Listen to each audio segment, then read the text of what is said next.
नमस्कार दोस्तों, स्वागत है हमारे दिव्य दृष्टि ज्ञान चैनल पर। वीडियो अच्छी लगे तो लाइक करें और चैनल को सब्सक्राइब करें।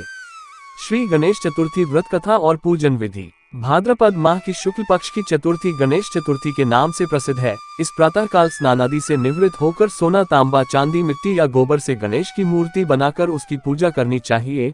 पूजने के समय 21 मोदकों का भोग लगाते हैं तथा हरित दूर्वा के 21 अंकुर लेकर ये 10 नाम लेकर जाने चाहिए। ऊ गताप नमः, ऊ गौरी सुमन नमः, ऊ अघनाशक नमः, ऊ एक दंताय नमः, ऊ ईशपुत्र नमः, ऊ सर्वसिद्धिप्रद नमः, ऊ विनायक नमः, ऊ कुमार गुरु नमः, ऊ बिंभवक्त्राय नमः, ऊ मूषकवाहन संत नमः। तत्पश्चात 21 लड्डुओं में 10 लड्डू ब्राह्मणों को दान देना चाहिए और 11 लड्डू स्वयं खाने चाहिए। गणेश चतुर्थी व्रत कथा। एक बार महादेव जी पार्वती सहित नर्मदा के तट पर गए।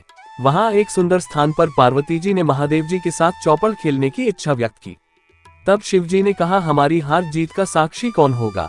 पार्वती ने तत्काल वहां की घास के तिनके बटोरकर एक पुतला बनाया और उसमें प्राण प्रतिष्ठा करके उससे कहा, बेटा, हम चौपड़ खेलना चाहते हैं किंतु यहाँ हार जीत का साक्षी कोई नहीं है।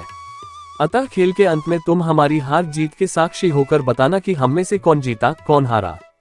खेल आरंभ हुआ। दैवयोग से तीनों बार पार्वती जी ही जीती। जब अंत में बालक से हार जीत का निर्णय कराया गया तो उसने महादेव जी को विजयी बताया।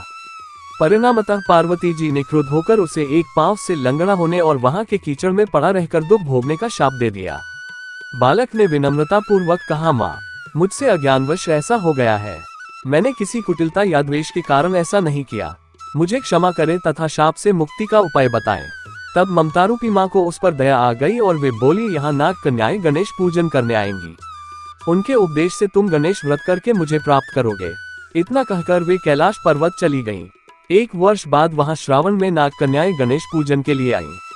नाग कन्याओं ने गणेश व्रत करके उस बालक को भी व्रत की विधि बताई। तत्पश्चात बालक ने 12 दिन तक श्री गणेश जी का व्रत किया।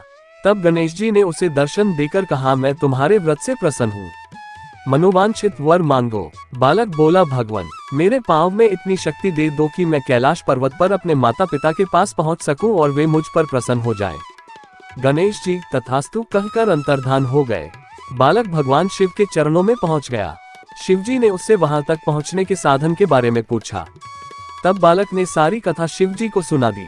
उधर उसी दिन से अप्रसन्न होकर पार्वती शिव जी से भी विमुख हो गई थी। तदुपरांत भगवान शंकर ने भी बालक की तरह 21 दिन पर्यंत श्री गणेश का व्रत किया, जिसके प्रभाव से पार्वती के मन में स्वयं महादेव जी से मिलने की इच्छा जागृत हुई। वे शीघ्र ही कैलाश पर्वत पर आ पहुंची। वहां पहुंचकर पार्वती जी ने शिव जी से पूछा, भगवान, आपने ऐसा कौन सा उपाय किया जिसके फलस्वरूप मैं आपके पास भागी भागी आ गई हूँ? शिव जी ने गणेश व्रत का इतिहास उनसे कह दिया। तब पार्वती जी ने अपने पुत्र कार्तिकेय से मिलने की इच्छा से 21 दिन पर्यंत 21-21 की संख्या में दूर्वा, पुष्प तथा लड्डुओं से गणेश जी का पूजन किया। 21वें दिन कार्तिकेय स्वयं ही पार्वती जी से आ मिले। उन्होंने भी मां के मुख से इस व्रत का महात्म्य सुनकर व्रत किया। कार्तिकेय ने यही व्रत विश्वामित्र जी को बताया।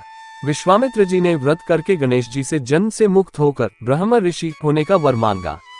गणेश जी ने उनकी मनोकामना पूर्ण की। ऐसे हैं श्री गणेश जी, जो सबकी कामनाएं पूर्ण करते हैं।